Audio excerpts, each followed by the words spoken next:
तो बच्चों जैसा कि हमारा 11th क्लास का 9 चैप्टर चल रहा है और उसका आज हम पार्ट देखने जा रहे हैं 13। दैट मीन्स हम 13वें भाग में देखेंगे एंजाइम अभिक्रिया। इससे पहले हमने क्या देखा कि एंजाइम्स क्या होते हैं, किस तरीके से वो अटैच होते हैं, किस तरीके से उनका जो फंक्शन है, बेसिकली जो उनका कार्य है वो क्या है, अभिक्रिया के वेग की दर को बढ़ाना, है ना। तो आज अपन क्या देख रहे हैं कि जो एंजाइम अभिक्रिया होती है, जैसा कि हम कल कर चुके हैं थोड़ा बहुत, आज हम और अच्छे से करेंगे कि जो एंजाइम अभिक्रिया, जो रिएक्शंस होती हैं वो कैसे होती है इसकी प्रेजेंस में, ठीक है। एंजाइम द्वारा उच्च दर से रासायनिक रूपांतरण, क्या है, एंजाइम द्वारा, है ना, एंजाइम द्वारा उच्च दर से रासायनिक रूपांतरण।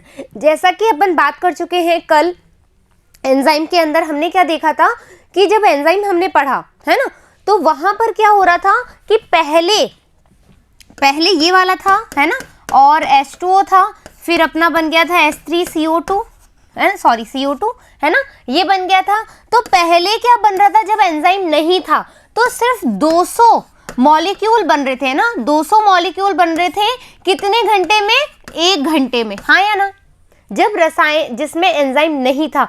लेकिन जैसे ही हमने यहाँ पर एंजाइम डाला तो क्या हुआ कि 1 सेकंड में अपने हो गया 6 लाख, है ना, इकाई, ढाई, सैकड़ा, हजार, 10,000, लाख, 6 लाख जो है ये अणु बनने लगे। अब आप देख लो कि कितनी ज्यादा जो है ये अभिक्रिया के वेग को बढ़ा सकता है, कौन, एंजाइम, ठीक है।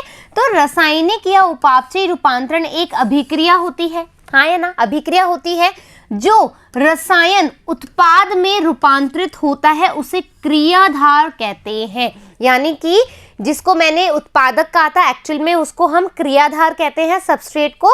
तो यहाँ पर क्या होगा कि जो सबस्ट्रेट है ना, सबस्ट्रेट किस में बदलता है, प्रोडक्ट में, यानी कि उत्पाद में बदलता है। ये जो एस है इसको हम क्या बोल रहे हैं, क्रियाधार। क्या बोल रहे हैं बच्चों, क्रियाधार। और ये क्या है, हमारा उत्पाद, है ना, उत्पाद है ये हमारा। तो एंजाइम जो एक सक्रिय स्थल सहित, एंजाइम जो एक सक्रिय स्थल सहित एक त्रिविम संरचना की प्रोटीन है, क्या है ये, त्रिविम, इस तरीके से, है ना, और यहां पर क्या है, ये इसका सक्रिय स्थल है। तो एंजाइम क्या है, प्रोटीन है, हाँ या ना। हम क्या बोल रहे हैं, एंजाइम जो होते हैं वो बेसिकली क्या है, प्रोटीन के बने हुए होते हैं। ऐसा हम कह सकते हैं, ऐसा हम कह सकते हैं कि जो एंजाइम्स है वो प्रोटीन के बने हुए हैं, और उसके पास क्या होती है, एक्टिव साइट होती है, यानी कि उसका क्रिया सक्रिय स्थल हो सकता है जहां पर वो जॉइंट होगा और किसके साथ, सबस्ट्रेट के साथ, फिर प्रोडक्ट बनाएगा। ऐसा हमने बात करी थी। तो एंजाइम जो एक सक्रिय स्थल सहित एक त्रिविम संरचना की प्रोटीन है, एक क्रियाधार को उत्पाद में बदलती है। फाइन। तो सांकेतिक रूप से हम किसे कैसे प्रदर्शित कर सकते हैं, क्रियाधार हमारा S है, उत्पाद हमारा P है, और यहाँ पर अपन E डाल सकते हैं, यानी कि एंजाइम क्रियाधार से ये होगा, फिर ये क्या करेगा, उत्पाद में कन्वर्ट हो जाएगा। क्रियाधार S एंजाइम के सक्रिय स्थल जो दरार या पुटिका के रूप में होता है उससे जुड़ जाता है। ठीक है, हम बनाते भी हैं इसको, थोड़ा सा ना वो कर लूं मैं, हाँ फाइन, ये ठीक है। देखो ये है हमारा S, ठीक है, यहां पर अपन ने डाला E, है ना, फिर ये रिएक्शन चेंज होगी। तो यहां पर बच्चों क्या हुआ, ये बन गया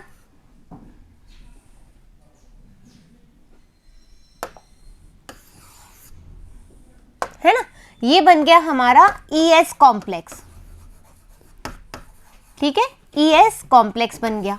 अब यहां तक अपन देखते हैं, यहां पर अपने पास है S, है ना, फिर कलर चेंज कर लेती हूं मैं, फिर है अपने पास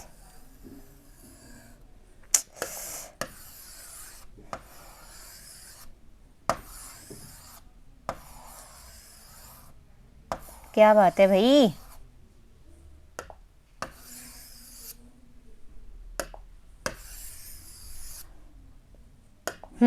तो हमारे पास क्या है, यहां पर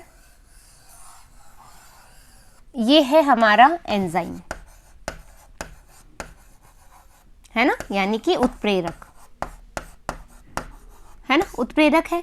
और ये है हमारा क्रियाधार, है ना, ये हमारा क्रियाधार है, ये हमारा एंजाइम है यानी कि उत्प्रेरक है। अब क्या होगा बेटा, अब यहां पर जो बनेगा, यहां पर क्या बनेगा, है ना,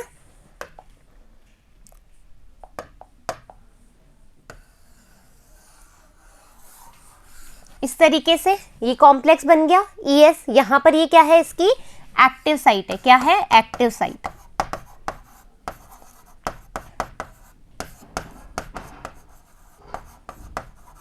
सक्रिय स्थल, सक्रिय स्थल है ना। अब क्या बोल रहा है, यहां तक देखो, स्फुटिका के रूप में होता है और ये जुड़ जाता है। क्रियाधार सक्रिय स्थल की ओर जाते हैं, क्रियाधार सक्रिय स्थल की ओर जाते हैं। ये यहां पर भी हो सकता है, यहां पर, जहां पर भी इस क्रियाधार को सक्रिय स्थल दिखेगा वहां जाकर के ये जुड़ जाएगा। क्या हो जाएगा, जुड़ जाएगा, जुड़ गया। इस प्रकार आवश्यक एंजाइम क्रियाधार सम्मिश्र क्या हो गया, ये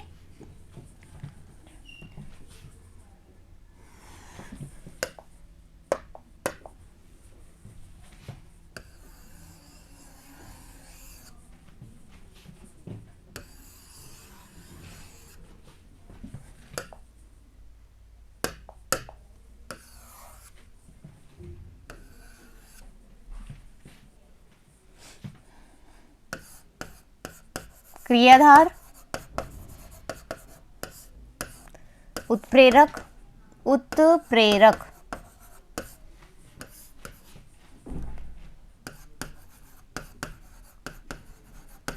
क्रियाधार, उत्प्रेरक, सम्मिश्र, है ना, ES कॉम्प्लेक्स,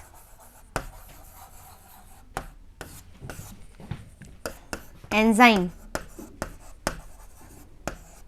ठीक है, सबस्ट्रेट,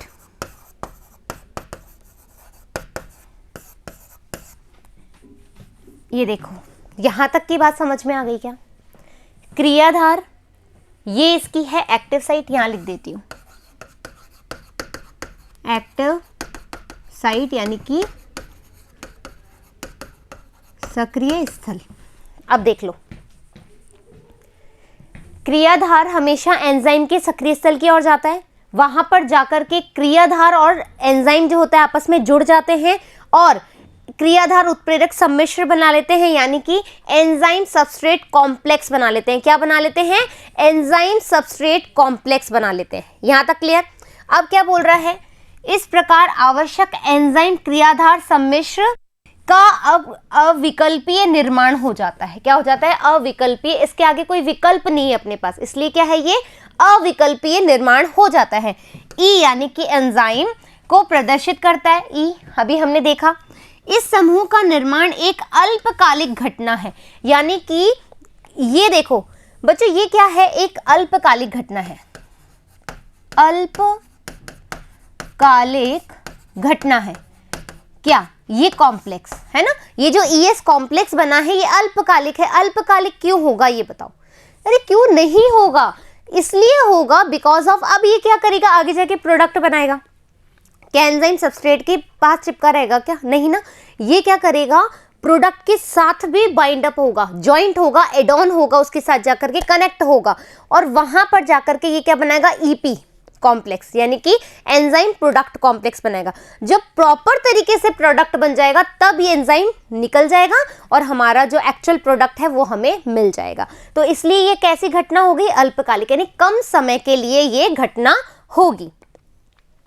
क्रियाधार एंजाइम के, क्रियाधार यानी कि सबस्ट्रेट एंजाइम के सक्रिय स्थल से जुड़ने की अवस्था में, है ना, जब क्रियाधार एंजाइम के सक्रिय स्थल से जुड़ने की अवस्था आती है तो क्रियाधार की नई संरचना का निर्माण होता है। क्यों, क्योंकि देखो सबस्ट्रेट ऐसा है मान लो, या सबस्ट्रेट ऐसा है मान लो, है ना, लेकिन हमारा जो एंजाइम है उसका क्रियाधार ऐसा है, तो ये क्या करेगा, अपना मॉडिफिकेशन चेंज करेगा। तो या तो ये यूं जुड़ेगा, है ना, या फिर इस तरह से है तो यहाँ पर आकर के ये इस तरीके जुड़ेगा। यानी कि जिस तरीके से एंजाइम का क्रियास्थल होगा उसी तरीके से जो सबस्ट्रेट है वो अपने आप में परिवर्तन करेगा, एक नई संरचना में बदल जाएगा। ठीक है, इसको हम क्या कहते हैं?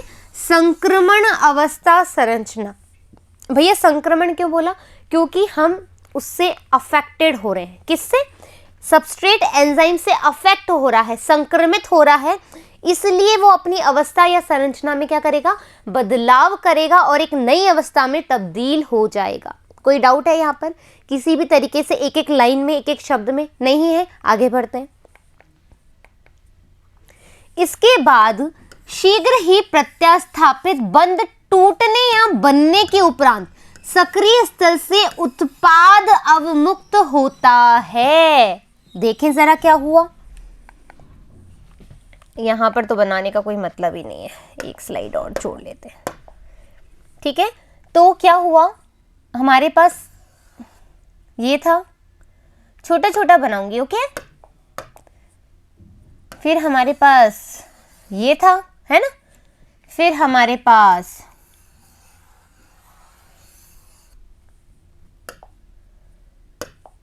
अरे मैंने क्या कर दिया, फिर हमारे पास ऐसा आ गया, है ना, ES कॉम्प्लेक्स आ गया।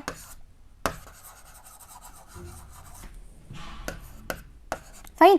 फिर हमने देखा कि अब क्या होगा, इसके बाद ये ऐसे रह जाएगा, है ना।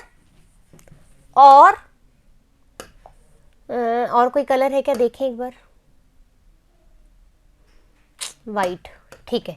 फिर क्या होगा बच्चों? प्रोडक्ट। अब जैसे ही ये कॉम्प्लेक्स बना ना, ये कॉम्प्लेक्स बना, तो क्या होगा?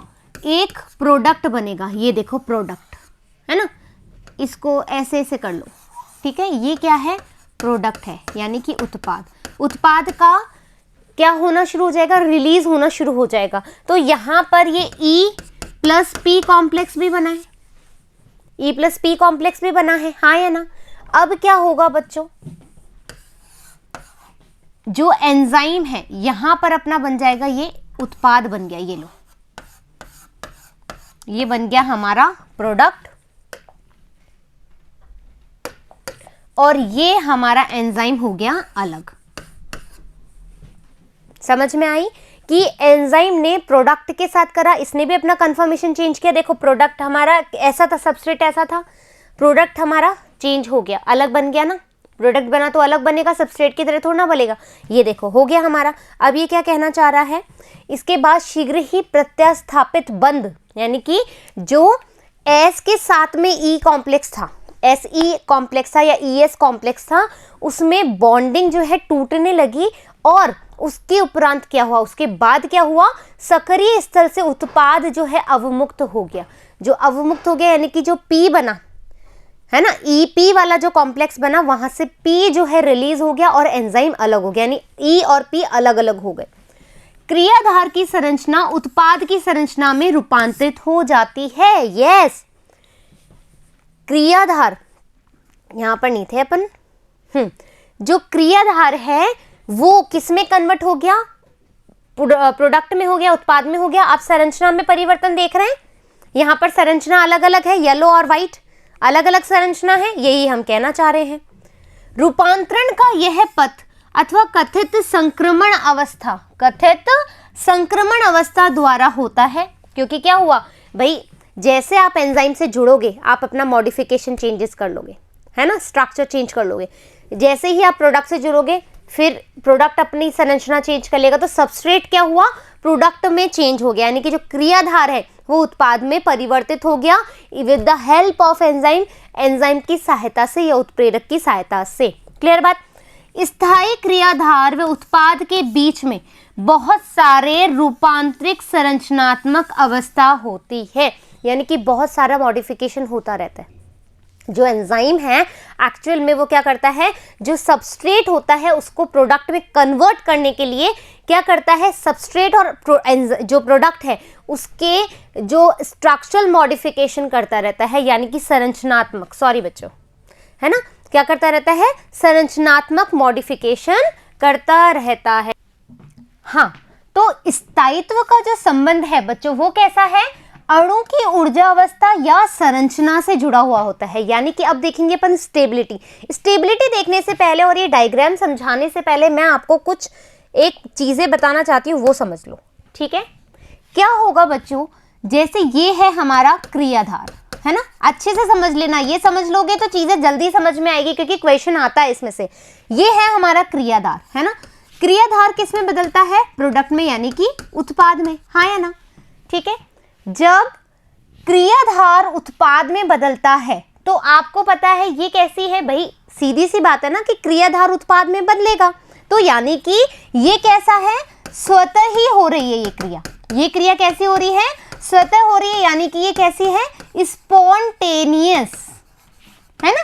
कैसी है ये, स्पॉन्टेनियस है, दैट मीन्स ये अपने आप हो रही है ना, ये अपने आप हो रही है। जैसे अपनी श्वास है, ये अपने आप चल रही है, आप इसको कंट्रोल कर पा रहे हो क्या, मैं जैसे एग्जांपल दे रही हूँ, ये स्पॉन्टेनियसली हो रही है।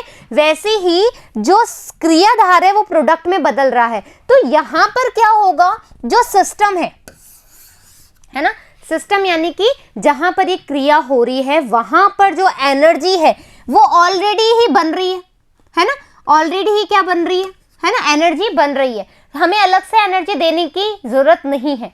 जब कोई चीज नॉर्मल हो रही है, देखो जैसे फाइन, जैसे मैं आगे चल रही हूं, है ना, तो मेरे को यहां पर ज्यादा कुछ कंट्रोल करने की जरूरत नहीं है ना, मतलब पैनिक नहीं हो रही, मैं यहां पर चल रहे हैं, अपन सीधा चलते हैं। लेकिन जैसे ही मैं उल्टा चलूंगी, एक तो मेरी गति धीमी हो जाएगी, मुझे एक्स्ट्रा एनर्जी लगानी पड़ेगी, मुझे सारी चीजों का ध्यान रखना पड़ेगा कि पीछे की चीजें क्या हो रही है। गेट माई पॉइंट, वापस से सुन लो। यदि मैं नॉर्मली चल रही हूं आगे, है ना, या फिर मैं कोई व्हीकल चला रही हूं, या कोई मैं व्हीकल चला रही हूं, कोई भी ट्रांसपोर्ट चला रही हूं, तो मुझे क्या लगेगा, आगे चल रही हूं तो मुझे इतना ज्यादा ध्यान देने की जरूरत नहीं है, वो नॉर्मल एनर्जी मेरी लग रही है, नॉर्मल प्रक्रिया हो रही है कि मुझे यहां से वहां पहुंचना ही है। लेकिन जब मैं रिवर्स में जाऊंगी, बैक जाऊंगी, तो मुझे पीछे भी देखना पड़ेगा, हाँ या ना, मुझे पीछे देखना पड़ेगा, मुझे एक्स्ट्रा एफर्ट लगाने पड़ेगा, यानी कि बाहर से मुझे एनर्जी लेनी पड़ेगी, है ना, मुझे एनर्जी लेनी पड़ेगी, क्योंकि जो नॉर्मल एनर्जी थी नॉर्मल कार्य में लग गई, लेकिन एक्स्ट्रा आप कार्य कर रहे हो, पीछे भी देख रहे हो, आगे भी ध्यान दे रहे हो, साइड में भी ध्यान दे रहे हो, तो एक्स्ट्रा एफर्ट लगा भाई, एक्स्ट्रा मेहनत करने की जरूरत पड़ी। तो यहां पर क्या होगा कि जब जो प्रोडक्ट से ये बन रहा है ना, प्रोडक्ट से जो है हम इसको क्या कर रहे हैं, क्रियाधार में बदल रहे हैं, तो हमें बाहर से एनर्जी देनी पड़ेगी, है ना, सिस्टम को एनर्जी देनी पड़ेगी, सिस्टम से मिल नहीं रही है। देखो यहां पर अपन सिस्टम से एनर्जी मिल रही है हमें, है ना, सिस्टम से एनर्जी मिल रही है, तो ऐसा जो प्रोसेस होता है वो होता है एक्सोथर्मिक। एक्सोथर्मिक हिंदी में लिख देती हूं, एक्सोथर्मिक, है ना, एक्सोथर्मिक। और जब हमें सिस्टम को एनर्जी देनी पड़ रही है, सिस्टम को ऊर्जा देनी पड़े, तो उसको हम बोलते हैं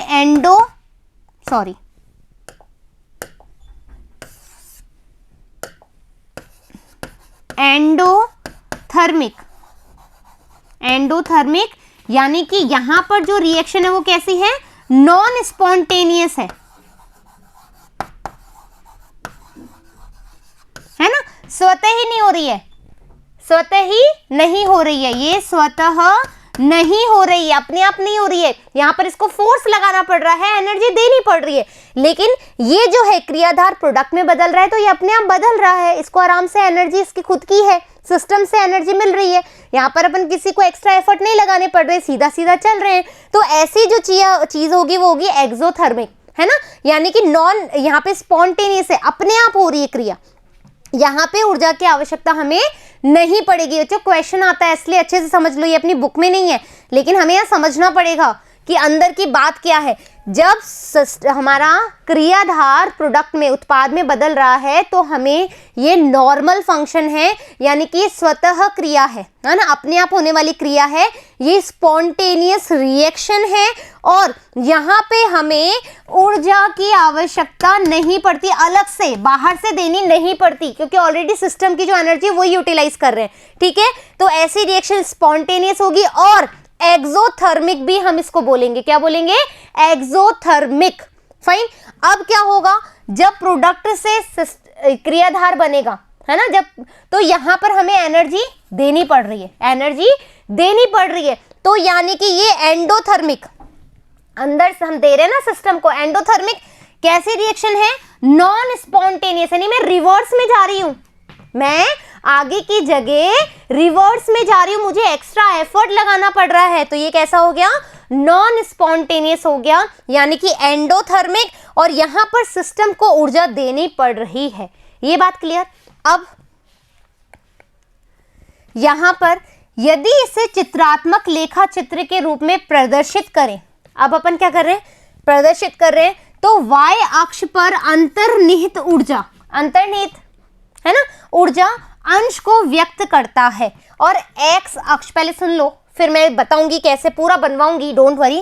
x अक्ष संरचनात्मक रूपांतरण की वह अवस्था है जिसका निर्माण, x अक्ष संरचनात्मक रूपांतरण यानी कि स्ट्रक्चरल मॉडिफिकेशन होगा, हाँ है ना, एंजाइम चाहिएगा तो स्ट्रक्चरल मॉडिफिकेशन होगा, जो क्रियाधार है वो उत्पाद में बदलेगा, है ना, जो क्रियाधार है वो उत्पाद में बदलेगा, तो संरचनात्मक रूपांतरण की वह अवस्था जिसका निर्माण मध्यवर्ती संरचना द्वारा होता है, जो इसका मध्यवर्ती संरचना है एक्चुअल में उससे होगा, और ये इसकी प्रगति को व्यक्त करेगा। मतलब देखो सीधी सी बात है, सुन लो, यहाँ पर जो S है P में बदलेगा, तो ये गोल था, ये त्रिकोण हो गया, संरचना में अंतर आया। ये कौन कर रहा है? कोई एंजाइम कर रहा है, कोई एंजाइम कर रहा है, तो इसके वेग को प्रदर्शित करेगा कौन? एक्स अक्ष। कि जो सबस्ट्रेट है, जो क्रियाधार है, प्रोडक्ट में कितनी देर में बदला, वो हमें यहां पर देखना है ना। दो चीजों का ध्यान देने योग्य बात है, क्या?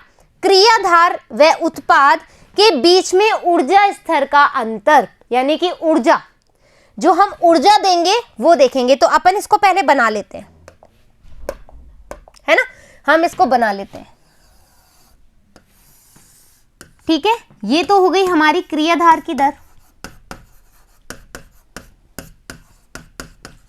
है ना। अब यहां पर हमारी ऊर्जा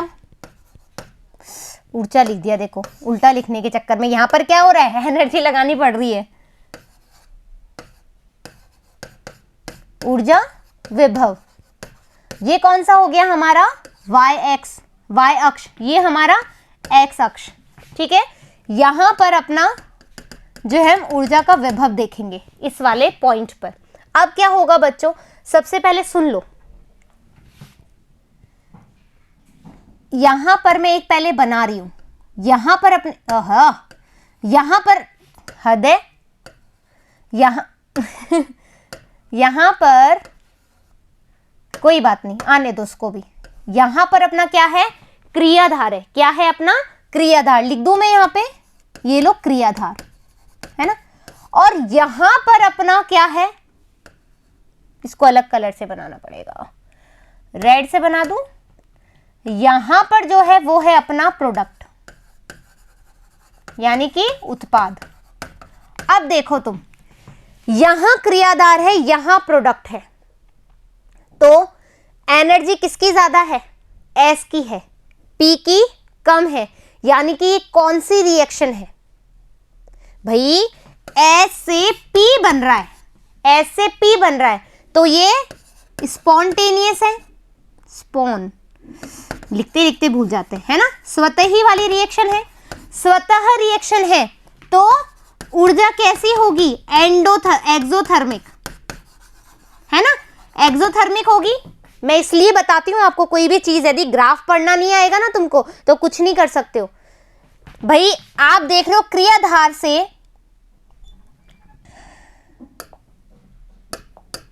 ऐसे बन रहा है, 1 मिनट रुको, फिर मैं बना दूंगी तो दिक्कत हो जाएगी। आप देख रहे हो ये प्रोडक्ट है, यहां पर एनर्जी ज्यादा है, विभव देख रहे हो, ये देखो ये एनर्जी है, ये एनर्जी है, एनर्जी यहां पर ज्यादा होगी कि यहां पर ज्यादा होगी? यहां पर एनर्जी देखोगे तो 0 होगी ना, कम है यहां पर एनर्जी, यानी कि S से P बन रहा है, यानी कि S की एनर्जी ज्यादा है, S की एनर्जी ज्यादा है, P की कम है, यानी कि S P में कन्वर्ट हो रहा है। तो रिएक्शन कैसे होगी? स्वतः रिएक्शन होगी, है ना, स्वतः रासायनिक अभिक्रिया है। और ये ऊर्जा यहाँ पर कौन दे रहा है? ये, है ना, यानी कि सिस्टम में ऑलरेडी ऊर्जा है ना, अलग से बाहर नहीं ली। तो ये कौन सी रिएक्शन होगी? एक्सोथर्मिक। कैसी होगी?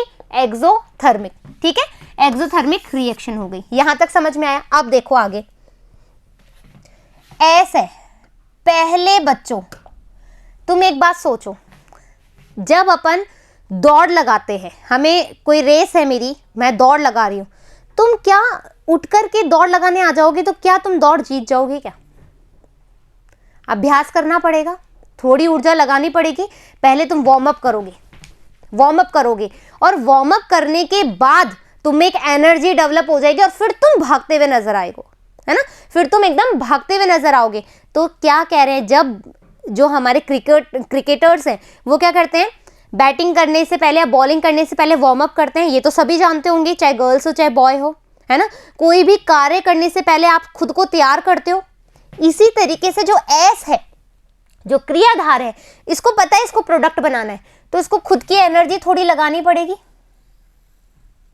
ये एनर्जी किसकी है? एस की। तो थोड़ी एनर्जी इसने लगाई, थोड़ी एनर्जी लगाने के बाद यहां पर एक पॉइंट ऐसा आएगा, यहां पर एक पॉइंट ऐसा आएगा संक्रमण अवस्था वाला। कैसा अवस्था वाला?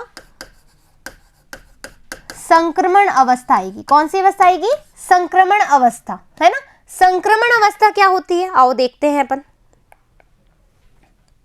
यहां पर संक्रमण अवस्था ये रही। इसके बाद शीघ्र ही प्रत्यस्थापित बंध के टूटने या बनने के उपरांत सक्रिय स्थल से उत्पाद अवमुक्त होता है। ये तो हमने बात कर ली थी।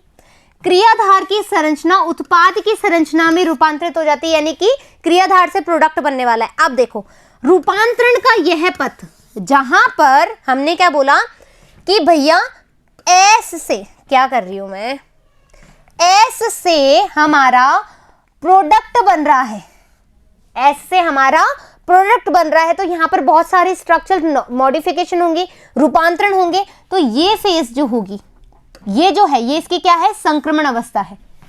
और संक्रमण अवस्था कैसे होती है? अस्थायी होती है। ये बात पता है, थोड़े समय के लिए मॉडिफिकेशन होगा। क्यों? पहले ये एस था, एंजाइम से जुड़ा, एंजाइम से ये रिलीज हुआ, प्रोडक्ट बना, हाँ या ना। तो ये अस्थायी रूपांतरण, ये हमने बात कर ली थी ऑलरेडी।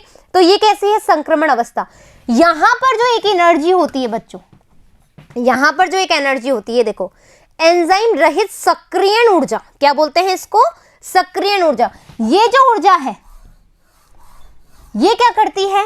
ये जितनी होगी, अब देख लो, सक्रियण ऊर्जा जितनी होगी उतना जो प्रोडक्ट है, प्रोडक्ट बनने की दर अधिक होगी, प्रोडक्ट बनने की दर कम होगी, सॉरी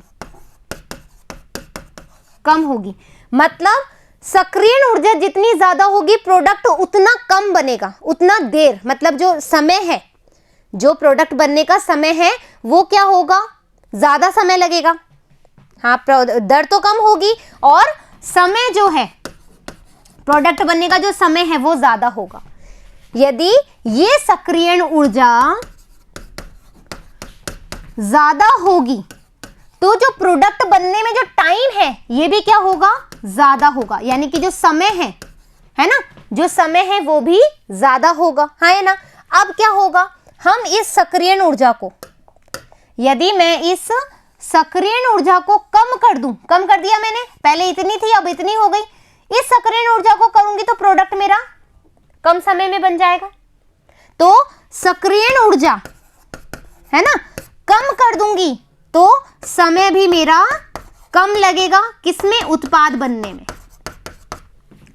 आया समझ में? अच्छे से देख लो एक बार। अब अपन अपने ओरिजिनल ग्राफ पे चलते हैं। यहां पर देखो क्या कह रहा है ये संक्रमण अवस्था है। पहले प्रोडक्ट जो क्रियाधार है एस है, इस क्रियाधार ने अपना एनर्जी लगाई और एक अवस्था ऐसी आ गई जहां पर मॉडिफिकेशन हुआ, और मॉडिफिकेशन होने के साथ साथ क्या कर दोगे आप, प्रोडक्ट बना दोगे। और सबसे बड़ी बात है यहाँ पर एंजाइम जो है वो नहीं है, यहाँ पर जो एंजाइम है नहीं है, तो सीधी सी बात है एंजाइम नहीं होगा तो रिएक्शन की जो रेट है वो कम होगी, है ना, रिएक्शन रेट कम होगी, समय ज्यादा लगेगा, है ना। तो हम यही तो कह रहे हैं यहाँ पर एक्टिवेशन ऊर्जा भी ज्यादा है, सक्रियण ऊर्जा ज्यादा है, तो यहाँ पर जो प्रोडक्ट है उसको बनने में भी टाइम ज्यादा लगेगा क्योंकि एंजाइम भी नहीं है। अब दूसरी बार हमने एक्टिवेशन एनर्जी जो है कम कर दी, हमने जो एक्टिवेशन, इसको सक्रियण ऊर्जा को बोलते हैं एक्टिवेशन एनर्जी, क्या बोलते हैं, एक्टिवेशन एनर्जी, सक्रियण ऊर्जा को मैंने कम कर दिया और इसी के साथ मैंने एंजाइम भी डाल दिया। तुम सोचो, एक्टिवेशन एनर्जी भी कम कर दी और ऊपर से एंजाइम भी डाल दिया, तो जो क्रियाधार है वो कितनी जल्दी प्रोडक्ट बना लेगा। ये लो, इतने से कम समय में इसने प्रोडक्ट बना डाला। यहां पर देखो, यहां पर कितना टाइम लग रहा था और यहां पर ये टाइम लगा है और यहां पर ये टाइम लगा है।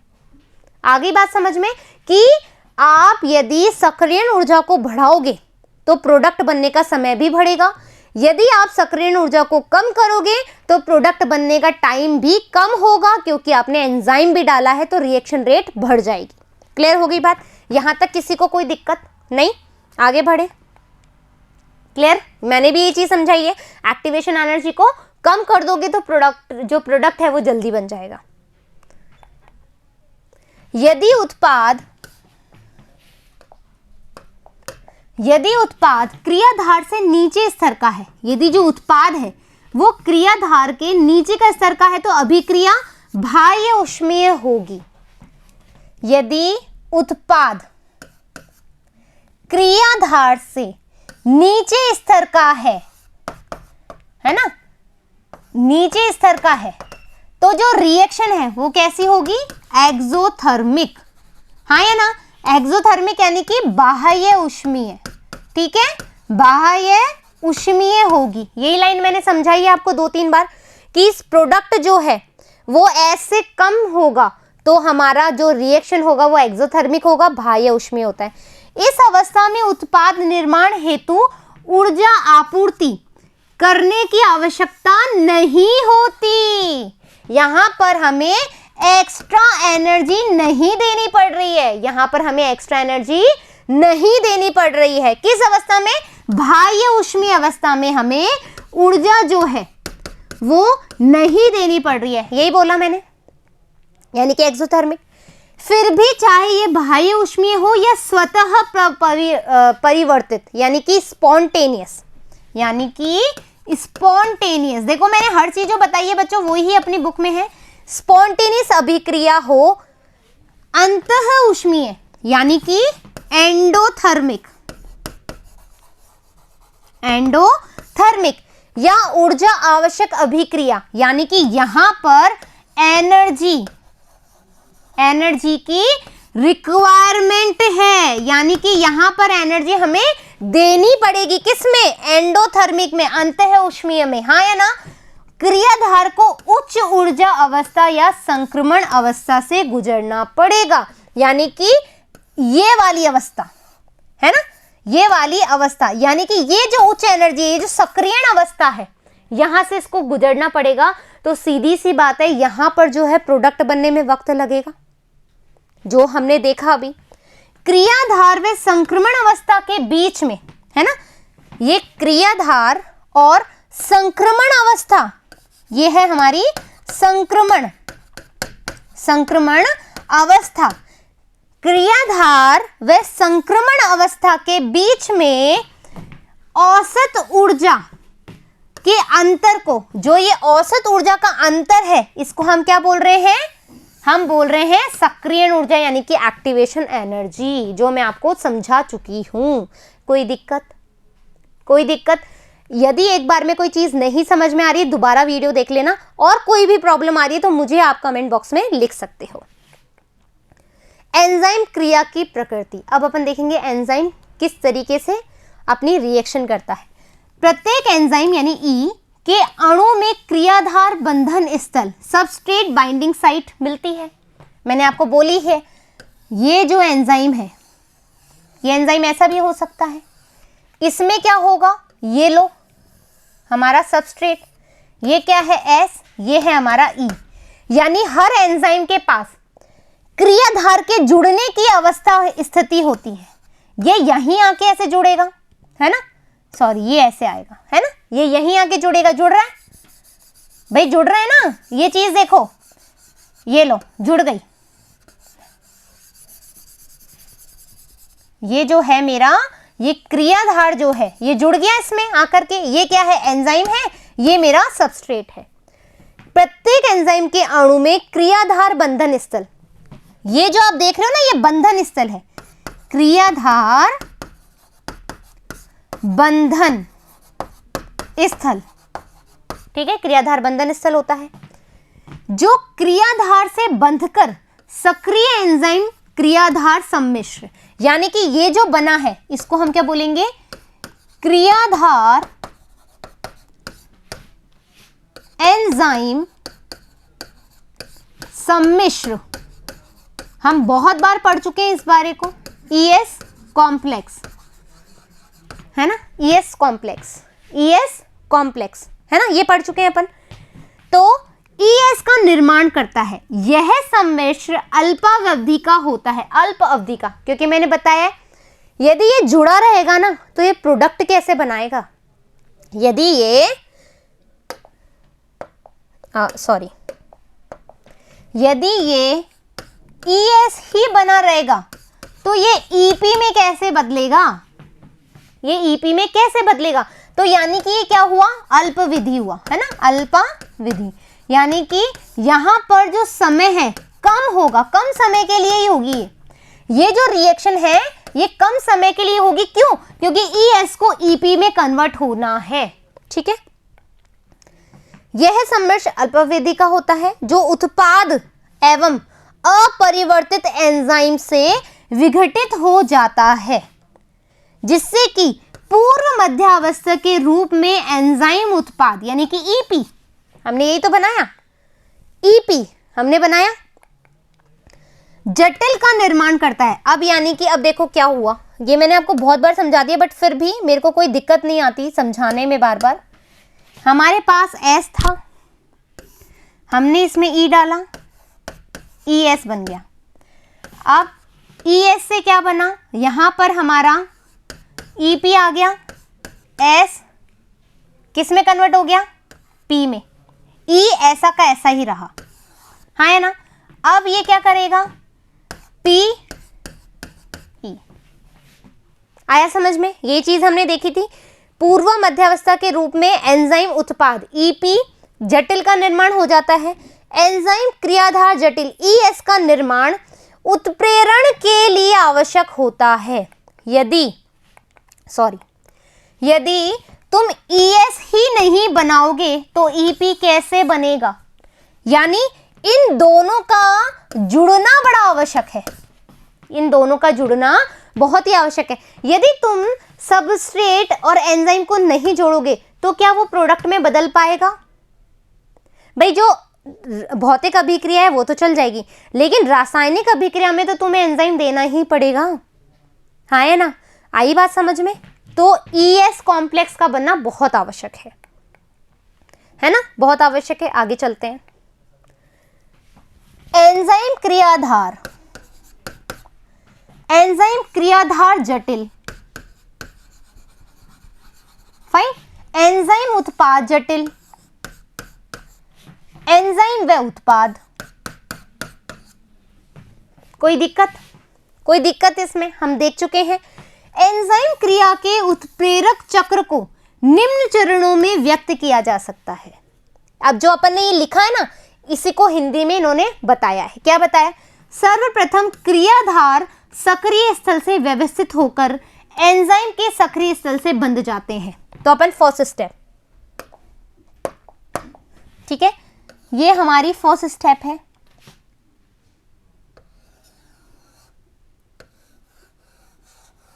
ये है हमारा S, ठीक है,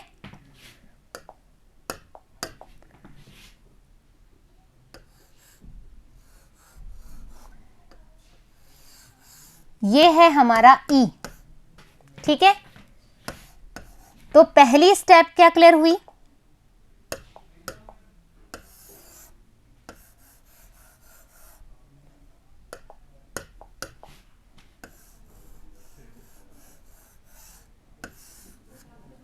ठीक है, ये हो गया हमारा एस, ये हमारा ई, और ये क्या बन गया हमारा S E, sorry E S complex. ठीक है, ये हमारी फर्स्ट स्टेप। सर्वप्रथम क्रियाधार सक्रिय स्थल से व्यवस्थित होकर के एंजाइम के सक्रिय स्थल से बंध जाता है। ठीक है, बंधने वाला क्रियाधार एंजाइम के आकार में, बंधने वाला क्रियाधार यानी कि जो एस बंधा है एंजाइम के आकार में इस प्रकार बदलाव लाता है कि क्रियाधार एंजाइम से मजबूती से बंध जाता है। सेकंड, अरे कहाँ गया, सेकंड स्टेप क्या हुआ, यहां पर जो एक कॉम्प्लेक्स बना ये कैसा है, बहुत ज्यादा स्ट्रॉन्ग है ना, बहुत ज्यादा मजबूत है। मजबूत क्यों है, क्योंकि जो ये इनका स्थल है, जो ये जो सक्रिय स्थल है इनका, ये एक दूसरे से मैच करता है। यदि ये ऐसे होता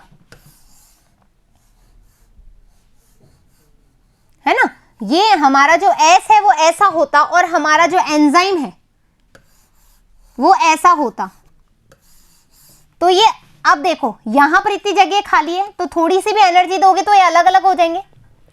यहां पर तुम देख रहे हो, यहां पर आपको अलग से एनर्जी देने की जरूरत पड़ी, ये यहां पर टाइट बॉन्ड है और यहां पर ये लूज बॉन्ड है। कैसा बॉन्ड है, लूज बॉन्ड है, यानी कि कमजोर बंध है। क्यों, क्योंकि जो ये साइट है और ये साइट है ये आपस में मैच ही नहीं है, मिलती ही नहीं है। तो क्या होना चाहिए कि जो क्रियाधार है वो और जो एंजाइम है उसकी एक्टिव साइट है, वहां पर दोनों का जो बॉन्ड है वो तभी मजबूत होगा जब आपस में वो एक्टिव साइट मैच होगी। क्लियर, नेक्स्ट देखें। एंजाइम का सक्रिय स्थल अब क्रियाधार से काफी समीप होता है। काफी समीप है, बहुत ज्यादा क्लोज्ड है, जिसके परिणाम स्वरूप क्रियाधार के रासायनिक बंध टूट जाते हैं।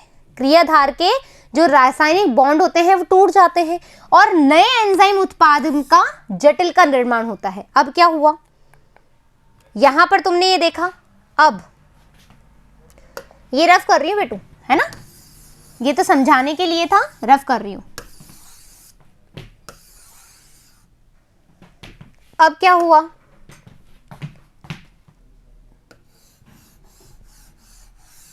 ये क्या है मेरा ई। अब प्रोडक्ट में क्योंकि मॉडिफिकेशन आ गया है, चलो ये कर लेंगे, मॉडिफिकेशन आ गया है तो होगा तो ये ऐसे ही, होगा तो ये ऐसे ही, लेकिन ये ऐसे हो गया, ये क्या हो गया पी, यानी कि अब क्या बन गया, ईपी कॉम्प्लेक्स बन गया, ईपी कॉम्प्लेक्स बन गया। यानी कि जो हमारा सबस्ट्रेट था अब प्रोडक्ट में बदलने वाला है ना, यही बोला हमने। एंजाइम नवनिर्मित उत्पाद को अवमुक्त करता है। अब क्या होगा, यहां पर आपने देखा ये हमारा उत्पाद है,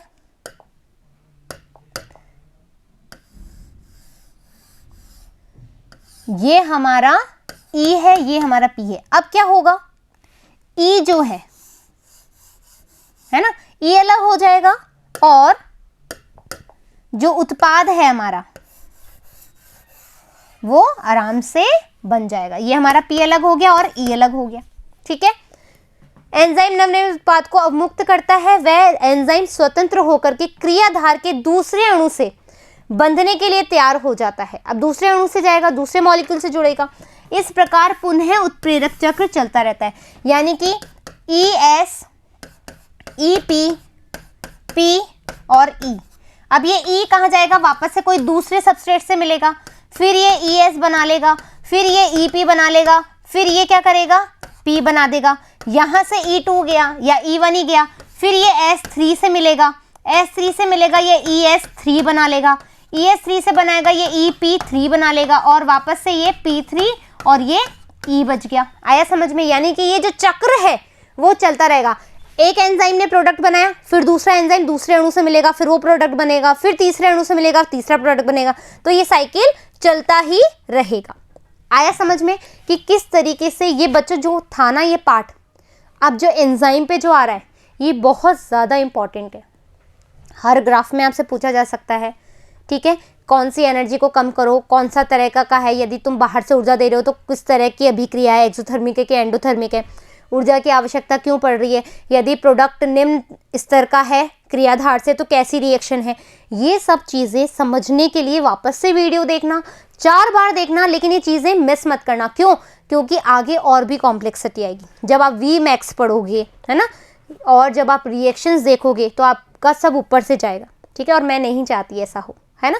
तो हमें क्या करना है, बहुत देखो जैसे आप बायोमोलिक्यूल पढ़ते आ रहे हो, यहाँ तक समझ में आ गया है तो एंजाइम भी समझ में आ जाएगा, ठीक है। ये बिल्कुल भी टफ नहीं है, बस समझने वाली बात है। एक बार आपने अपने कंसेप्ट क्लियर कर दिया ना तो एंजाइम इजीली समझ में आ जाएगा, गेट इट। तो हमको डरने का नहीं है, पहली बात, और इजीली कूल होकर के, कॉन्सेंट्रेट होकर के हमें अपने नोट्स बनाने हैं, पढ़ाई करनी है, कुछ भी डर नहीं लगेगा, समझ गए, हाँ या ना। फिर मिलेंगे अपन नए पार्ट के साथ। इससे पहले एक और चीज़, मैंने आपको एक चीज़ बताई थी एंजाइम वाला जब चैप्टर पढ़ाया था, तो उसमें मैंने बताया था कि एक होता है थर्मस एक्वेटिकस, तो थर्मल नहीं होता है वो, थर्मस एक्वेटिकस होता है। क्या होता है? Thermus aquaticus. फिर मिलेंगे नए पार्ट के साथ, जब तक धन्यवाद।